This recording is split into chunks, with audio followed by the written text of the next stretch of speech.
I'm sure that we all know why we are here. It's a very, very important and necessary initiative, and so we will get into the formal proceedings as of now. I think what really sums up this initiative from the government of Saint Lucia and orchestrated by the National Lotteries Authority is something that was written on the blackboard in Mr. MacArthur Fowler's office when I was a teacher at the RC Boys Infant School. And for those of you who ventured into that office, you would have seen on that blackboard day after day, it is better to build boys than repair men. And I think that speaks volumes about this initiative.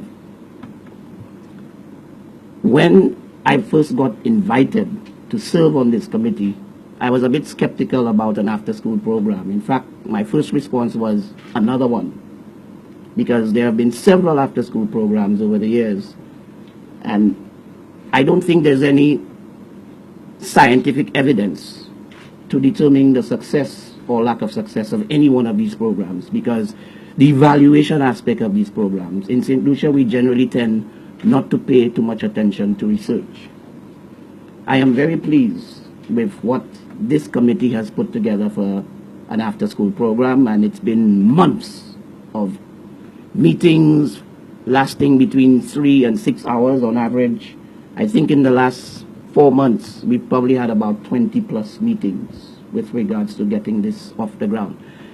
We're coming here after a first pilot phase that took place in July, a 4-week pilot phase, which sought mainly to test the operational procedures of the program.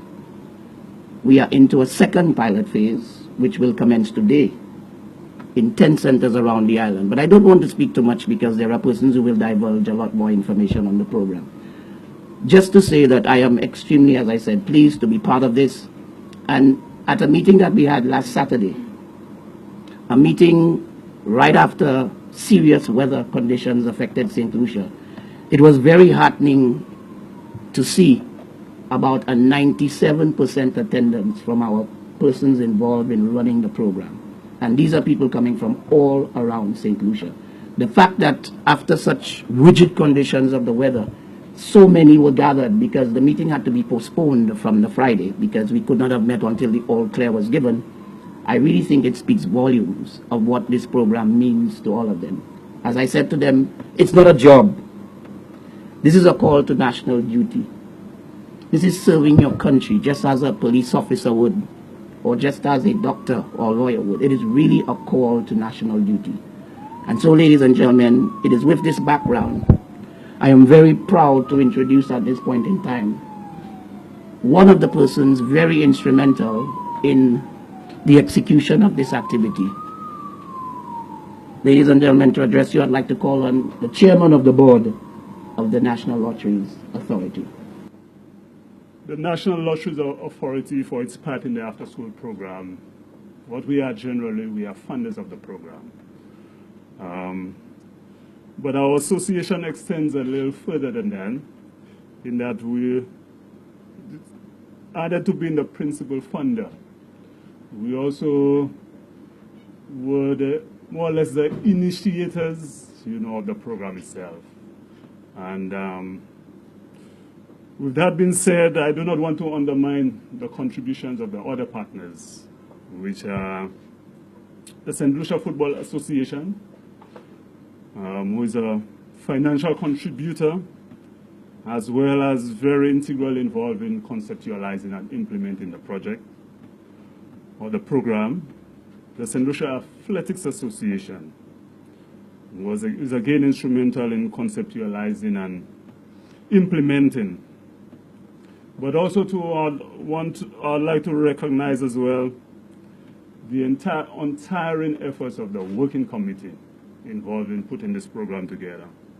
And I'm being very careful to call it a working committee, because from the onset, Mr. Hall, as he mentioned earlier, said, another program again, another committee again.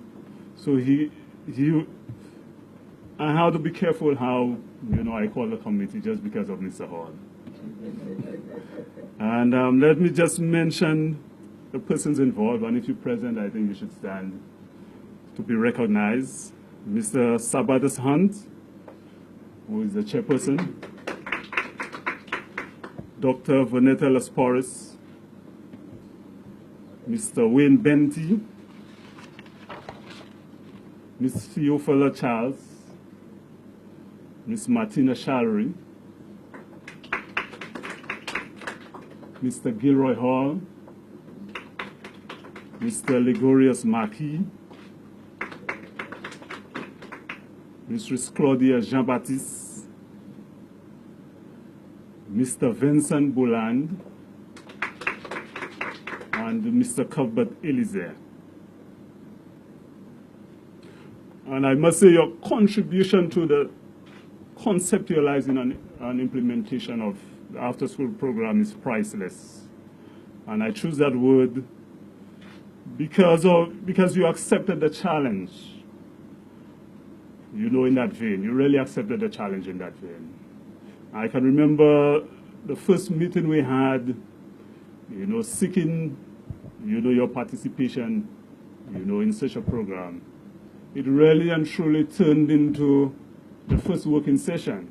You know, that's how enthusiastic everybody was. It's like every single member was waiting, you know, for something like that to be initiated. And that's the passion that you showed. And never for once, even speaking of, you know, compensation and how you're going to be supported and so on, everybody was down to work from the onset, you know, and that I wish to applaud, you know, very much. I also want to recognize the involvement and cooperation of the Department of Education, Innovation and Gender Relations, especially the very enthusiastic principals, you know, where the after-school program was piloted. You know, there is that saying that, you know, educators generally, they focus on education and have no interest in the sporting development of our young people. But that was proven incorrect. In fact, what we have numerous calls coming from other schools to be part of the program, since they've gotten word of it. The after-school program was born and inspired by the shared belief of the Prime Minister and his cabinet and the board of the NLA that sports can be used as a vehicle to reduce crime and all the other social ills that we experience as a country. It is with that belief, it is a belief that many St. Lucians share, as there has been many attempts, you know, to undergo or undertake programs like this. But what is noticeable about this one, and Mr. Hall mentioned, is that the age group that is targeted for the intervention, which is participants must be between 7 and 13 years old, and the 4 pillars on which it is conceptualized. And as Mr. Hall rightfully mentioned, it is better to, what was the phrase? It is better to build youth than repair others. So that is clearly the intention of going down, you know, as low as age 7. Well, the intervention is really intended to build and to mold rather than repair. And the pillars that the intervention is built on is 1, introducing the child to sports and physical activity so as to expose them to the psychological, social, and health benefits of playing sports. 2, supporting the child's academic development by providing homework assistance, monitoring participants' progress, and providing the appropriate interventions that will assist in maintaining the child's interest in school and acceptable academic achievement. 3, identifying indifferent and early deviant behavior in participants and channeling such wards to the appropriate resources for corrective and remedial action. And 4, identifying exceptional sporting and other abilities in those participants, and to make the appropriate referrals for focused development. This was a mandate that was shared with I've been careful not to say committee, but this was the mandate that they were given, and it is on that basis, that they sat and, as he mentioned, worked tirelessly, put in a lot of man hours, into developing what we are about to roll out, or we launching this morning.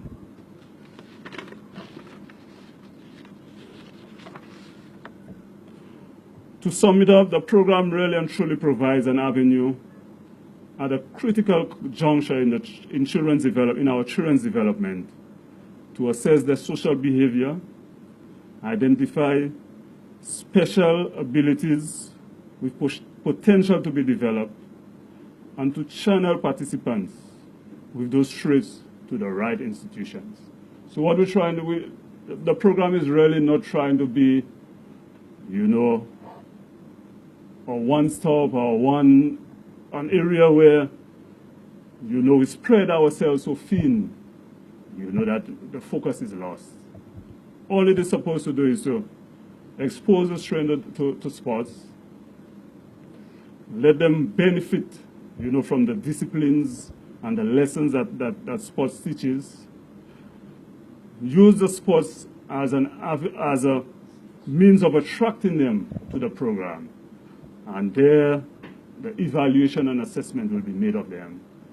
And those who require special assistance will be referred to the right institutions of government, the right agencies that are available on the island to addressing, whatever issues or potential that they may have. On the NLA span, we have made a freer commitment to the program, freer financial commitment to the program. And in so doing, we would expect that by the third year, the program is going to, the success of the program will assist it in sustaining itself.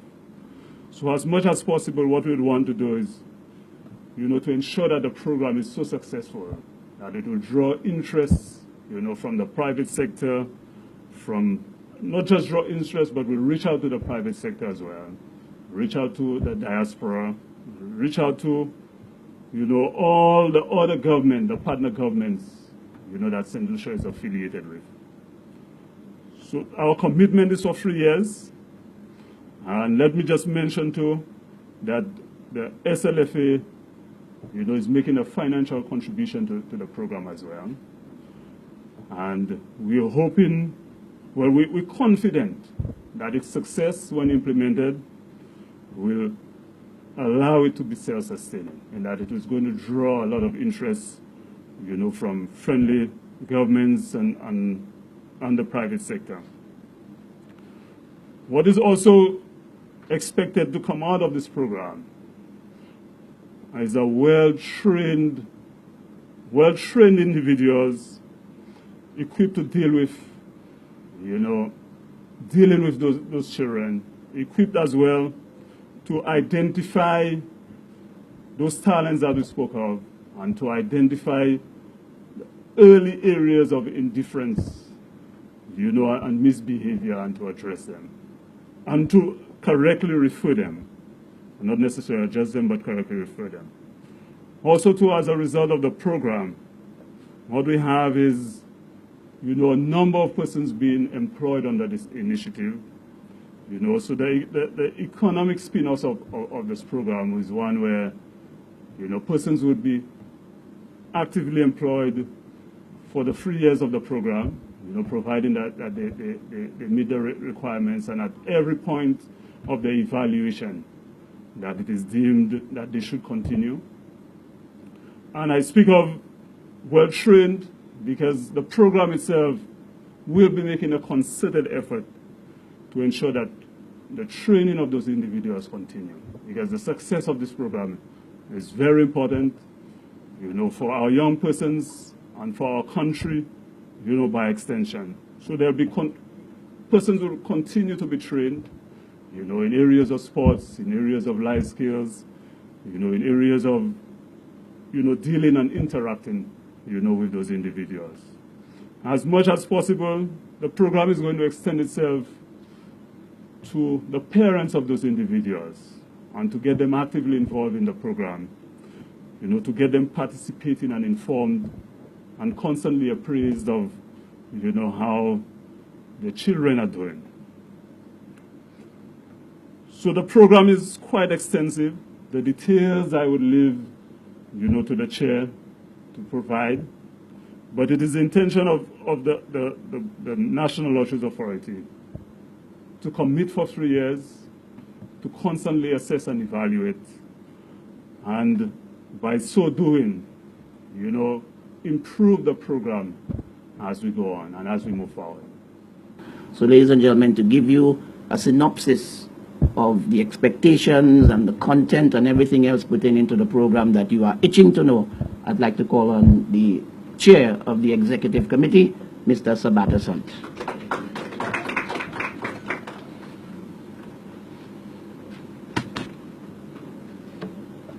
Pleasant good morning to all. At this point, I would beg that you allow me to adopt the protocol that has been so eloquently established by my colleague, Mr. Gilroy Hall. As he said, I've been involved in physical education and sports for a long time, and being a teacher by profession, standing still at the podium is not really what we do. You know, we like to move around and gesticulate and so on and so forth. But today, I will give it a go, and who knows, maybe I might develop a taste for it, and in a couple of years' time, I might be seated in the front row that we are today.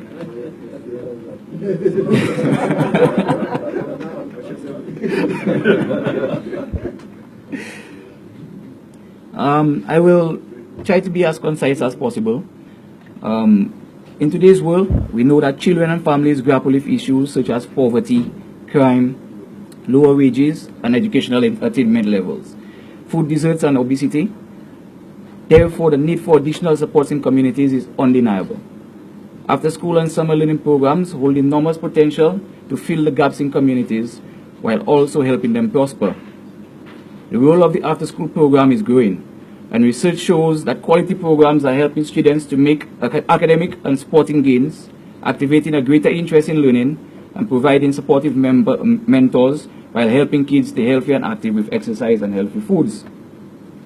The importance of such programs cannot be overstated, and it is to this end that the Board of Directors of the National Lotteries Authority deemed it necessary to commission a focus group tasked with planning, organizing, and executing an after-school program that could provide the support that our children, schools, families, and communities are so badly in need of.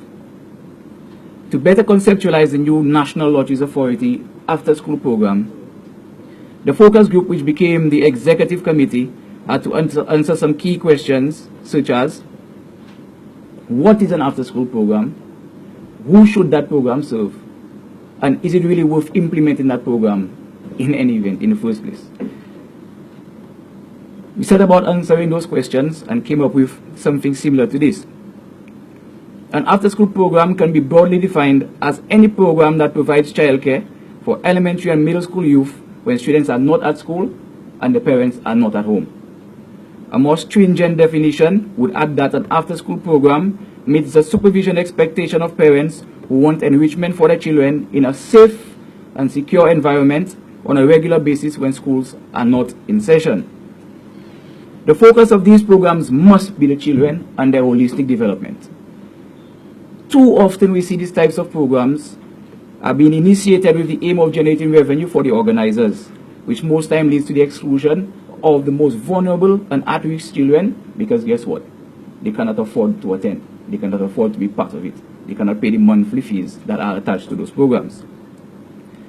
Research has documented that the positive impacts associated with participation in after-school programs, including academics, sporting, social, and emotional outcomes.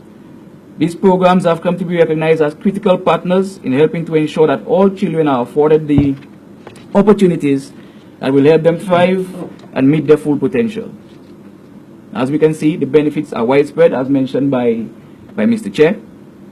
And it is also documented that being involved in after-school programs help youth avoid unsafe situations and behaviors, such as being home after school without adult supervision, experimentation with drugs, alcohol, cigarettes, and sexual activity, as well as illegal activities such as theft and other gang-related offenses.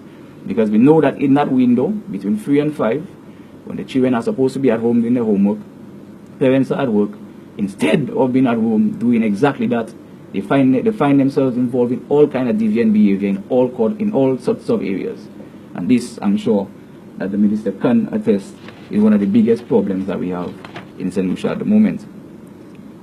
For many a year, there has been a disconnect between academics and sports in our schools due to the misplaced conceptions that one impedes the development of the other.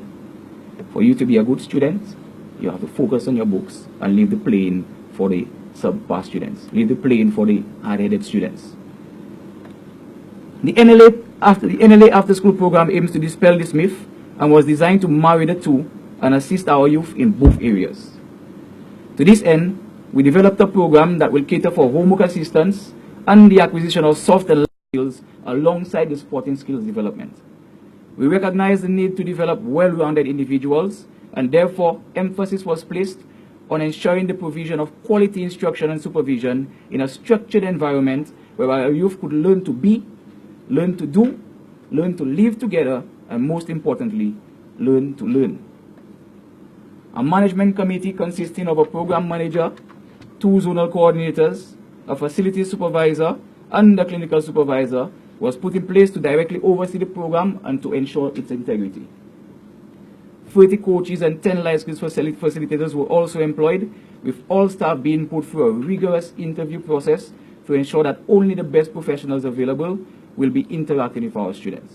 Very important, because it doesn't matter what is done at the executive level, at the management level, if on the ground the quality of instruction is not being delivered by the coaches and the facilitators, this will all be for nothing. Training seminars will be held throughout the duration of this program, because as the chair said, new methods are being developed, new research is being conducted, so we want to actualize and update all staff involved with this program as we go along, so that the best practices will be adhered to throughout the duration and the lifespan of this program. All instruction in the National Lotteries Authority after-school program will be guided by manuals provided by the Saint Lucia Football Association, the Saint Lucia Athletics Association, and also UNICEF, as well as a handbook on protocol, policy, and procedures which was developed by the executive committee for this program. This program was piloted, as Mr. Hall indicated, from July 9th to the 2nd of August. We basically run this program to test our operation systems, because we realize that the conditions under which the program will actually continue will not actually mirrored during the summer. So therefore we decided to run another second phase of the pilot, which will be kicking off today and lasting throughout the entire first term of school. Those conditions will probably mirror the conditions under which the program will continue, so that we can better assess and tweak and make changes as the program develops. In that initial pilot, operations were run from Monday to Thursday between the hours of 9 a.m. to 12:30 p.m. And a total of 171 students participated in the 10 centers around the island. We were expecting actually about around 450 students, 450 participants, but for a number of reasons, we were not able to hit that target. As we know, in the summer, there are various programs being run in those same centers and throughout the communities all around the island. The second phase of the pilot will commence today, the 2nd of October, at 11 centers around the island. So we have increased by 1. Those centers are the Grozile Primary School, the Laguerre Primary School, Vidboutai Primary, Marsha Primary, Denry Combined, Deriso Combined, Peru Combined, Viewfort Primary, the Reunion Primary, Itangs Combined, and the Millet RC Infant and Primary School. We recognize that a lot of the principals have been putting pressure because they want their school to be part of the program as well, but it is just a pilot, and we have to start somewhere. So hopefully as we go along, we can expand and we can service the needs of those principals who have been complaining. A total of 45 students have been selected per center. The age range of those students is between the ages of 6 to 14 years. That's the grassroots age as it pertains to football and athletics and so on. The program will run from Monday to Thursday, 4 days a week, 4 times weekly, from 3:30 p.m. to 5 p.m. As well as receiving instruction in 2 major sporting disciplines, which will be football and athletics. These are the 2 major sporting disciplines that we are going to focus on in the initial phase of this program.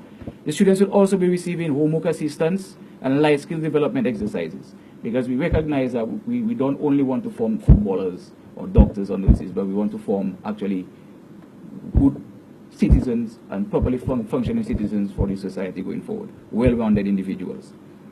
As Mr. Hall said, I too have served on many a committee, many after-school programs.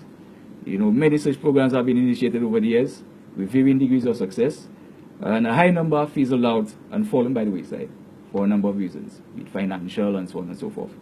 However, we are absolutely convinced that this program and its impact will continue to touch the lives of many children and their families long after we all in here today cease to exist. So Mr. Chair spoke about the commitment of the National Lotteries Authority for a 3-year period. We're hoping that it far extends that 3-year period. From the inception, the National Lotteries Authority has displayed unwavering commitment to the success of this program and has poured in numerous resources, financial and otherwise, into it. The dedication towards the development of youth of this nation must be applauded. At this moment, I also want to make special mention of all the major stakeholders and partners, such as the Saint Lucia Football Association, the Saint Lucia Athletics Association, the Ministry of Education, the Department of Youth Development and Sports, the Ministry of Health, Child Protection Services, and of course not forgetting the government of Saint Lucia, who have come forward to play their part in this noble cause. It would be remiss of me also to not mention at this point that we are seeking to partner with other relevant agencies, such as the communities outreach of the Royal Saint Lucia Police Force, to further enrich our program. And we look forward to forging close relations with them, because we understand that they have a major part to play if we are to achieve what we want to achieve going forward with this program. At this point, I would like to urge all of us to keep working together to provide positive avenues for our youth to manifest and nurture their talents, and to create the change that we want to see in their attitudes, behavior, and disposition towards hard work and self-development. Thank you very much. Thank you very much, Mr. Hunt, and of course that was just an overview. There's so much more to this program, and of course, but I had to mention that one of the key partners in this all is the parents. And in the pilot project, we did not meet with the parents, but going forward we have recognized that it makes no sense trying to inculcate good values and teaching children all of the life skills, and then they go home to an environment that's completely different. It means every time they return to the program, it's like they're starting from square one. So we have made a concerted effort to engage the parents, and we are making them part of the program. Their job is to monitor the progress of the program. One of the PR initiatives we have is an open day where parents will be coming in and finding out what's happening with their children. We're going to be launching our Facebook page that we're hoping to be very interactive and keep the entire nation abreast of what's going on with this program. So, as I said, very, very extensive, very ambitious, but the good thing is that we have all of the expertise on board to deliver this. There are about 21 persons who have worked with this program, all coming from different fields of expertise. So really and truly, I don't think there's ever been an after-school program put together like this. I'd like to acknowledge the program manager. She's right here with us this morning, Miss Gloria Dorius. Could you please stand and take a bow? That's the actual program manager. She's responsible for managing the centers and providing information to the executive committee with regards to what's happening on the ground. She's being assisted by 2 zonal coordinators. There's Miss Patsy Haywood, responsible for the northern part of the island, and Mr. MacArthur Phillip, responsible for the southern part of the island. So we have a very unique type of management structure for this program. You have a number of checkpoints to ensure that things are unfolding as they should. At this point in time, ladies and gentlemen, I would like to invite to address you at this time the man who I sat in a room, was it last year before? The year before, at the financial center, when he addressed PE teachers and made a number of commitments to the development of our nation through sports and youth programs. We heard the NLA talk about a commitment for 3 years.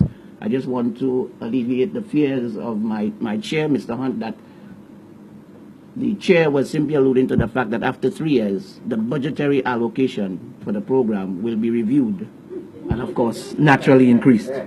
So I have no fear. That's what he was talking about when he mentioned the 3 years. But ladies and gentlemen, he's been the man really and truly entrusted with delivering this program. And so if we take a quick look at the ministers right before us, I see 3 national selectees. I am not sure for the Honorable Ezekiel Joseph if he represents, but I do recall a domino competition. I think he may have been a national representative. I'm not quite sure, but I will do the research. Testimony to the fact of what sports can do. I think a lot of us have benefited from involvement in sports, and so it's a pleasure to call to address you the Honorable Minister for Youth Development and Sports, the Honorable Edmund Estefan, ladies and gentlemen.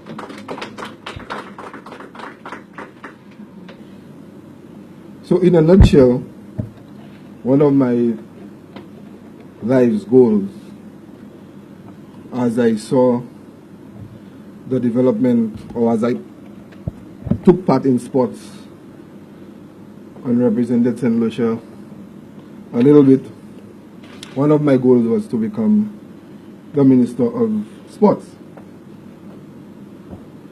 And so, as I examined the country and so on, I realized that to get to where we need to go, a lot needs to change. And I can put these in 3 words: policies, programs, structures. And although I arrived here late this morning, you know, this is coming out of some of the presentation that I've heard. But I have gone around and met most of the associations. And so, you know, we try to urge associations to present your programs to the ministry, not holding back on anything. We want it comprehensive. We want it all encompassing. And a few associations have done so, and we are very thankful. And let me just tell the others that we still are within this comprehensive development program that we have asked for. And we have started our 2nd round of meetings with you, and so maybe by the time we get to you this time, all of that would be settled. But we are here this morning to talk about a program that is very, very, very important to our young people. And let me just put 2 scenarios in front of you. So let me tell you the story of John. As far back as I can remember, my mother worked late into the evening in order to make ends meet. In our house, making ends meet meant paying the bills, keeping food on the table, and ultimately providing me with a better life than she had. As you might imagine, that did not leave much room for afternoons at home with my mother. Instead, she worked her 40 hours per week and would often leave me, a 10-year-old, with at least 4 hours at home alone. I'm sure that a lot of you can attest to a scenario similar to this. While my mother worked, I found my way into unnecessary trouble, avoiding my homework in the process, or evading to do it, or not getting it done. So this spelled trouble. I followed the wrong crowd and thus began my life as a rebellious teenager, which landed me on the streets at an early age. The story of Hollis, on the other hand, is a different story, or takes a different twist. Rather than continuing to leave me alone, however, my mother opted to place me in an after-school program. It turned out to be the best decision she ever made.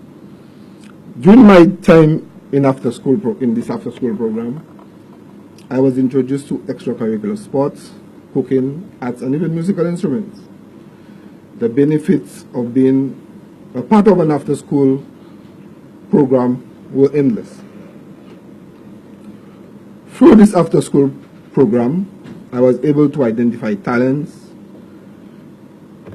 and skills that I may have always possessed, but up until then had been underdeveloped. How many of us in here, sitting here, or standing at the back today know of Johns in our communities? Now, the after-school program, this thing has been taking place all over the world. Is there anything that we can do to help John? And here is the answer here today. Yes. And this is the purpose of this after-school program. Now, I do not want to go over everything that has been said, but obviously, you know, the presenters before me have put you,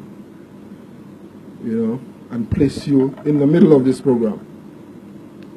This program is an initiative of the government of Saint Lucia, being implemented by the Department of Environment and Sports through the National Lotteries Authority. It also fulfills one of our manifesto promises to introduce an after-school program to fill the gap between the hours of 3 and 6 p.m. Whilst we implemented the pilot program in August of this year, I am pleased to note that with the cooperation of the various government agencies such as the Department of Equity and the Ministry of Education and also the Department of Health respectively, we will begin the second phase of the project this week. The intention of the program is to ensure that we can engage our children in meaningful activities during the little hours that will have a positive change in both the academic performance and the attitudes and behaviors of our students involved in the program. And this, I'm sure, there can be a spill out into the community, because, we were taught that the company you keep tells a lot about you. Okay, so even those students who are not able to partake, or we have not found space for in our after-school program, as they engage with those who have, will be changed students. We are hoping that within the shortest possible time period, the program will move and will develop and will envelop the whole island. This is our goal. So right now we're talking about 10 schools, and maybe very soon in the near future, we will be able to do this island-wide. I am overjoyed to say that the program will also see some economic benefits trickle down to the communities. Okay, imagine we will be employing around 40 coaches and lifetime facilitators, 10 caterers, janitors, and so on. So employment will be created in the different communities. So, in a nutshell, I have told you that we want to better direct the resources at the NLA. We do not want it to be at the whim and fancies of any one minister.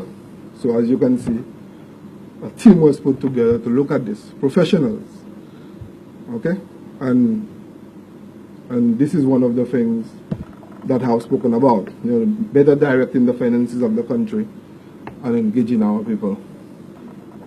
Studies show that youth in an after-school program are less likely to smoke, drink, use drugs, or become teen parents.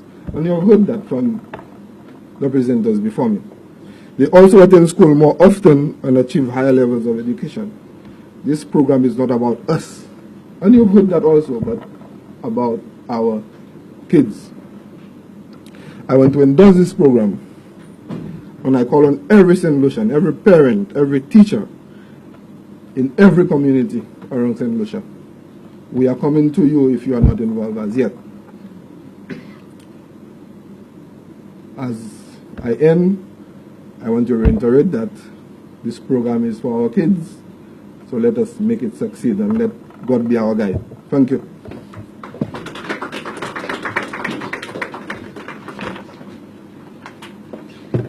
Thank you very much, Honorable Minister. You know, I was listening to the Honorable Minister and thinking, the story of John is a story that our persons in the after-school program should actually hear. And I'm hoping that the Honorable Minister may find the time to visit some of these centers and relay the story of John. Because for me, it's a very interesting story. I'm hoping that the communications unit of one of the ministries will seek to put that documentary together. And of course, in terms of copyrights, I think that can be worked out very, very easily. But honestly, these are the stories that our young people need to hear, you know, and they need to hear it from the people who are directly involved. I want to profit this opportunity to tell everyone here that the centers will be open house centers, and we're hoping that as partners, you know, the partners are so many. I just want to touch on the fact that the program seeking to find those troubled youth. And one of the problems that we've had in the past is nobody seems to be reaching a lot of our troubled youth. The program doesn't only cater for troubled youth, but we have some young people here who need serious help because of the environment from which they come. And we've been guided by Mrs. Martina Shalry. I want to thank you so much. I have received a major education on child protection since joining that particular committee. There were lots of things that I took for granted. And she has introduced us to the legislature, governing the interactions between adults and children. Very, very critical and interesting reading. And I'm hoping that our principals here will avail themselves of the opportunity to get people like Mrs. Shalry and others to come in and speak to their staff. The legal implications for some of the things we take for granted are just unbelievable. The session we did on Saturday with the coaches, for example, innocent comments like, Dudu, you all right? These things under the child protection laws can be viewed as abuse and harassment.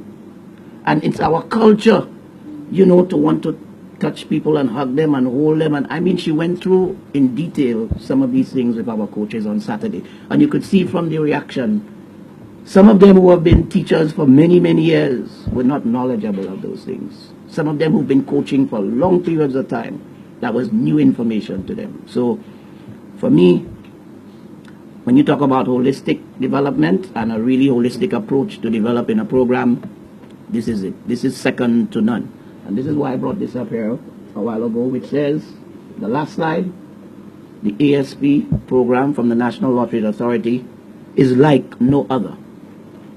And we are going to ensure that it remains like no other.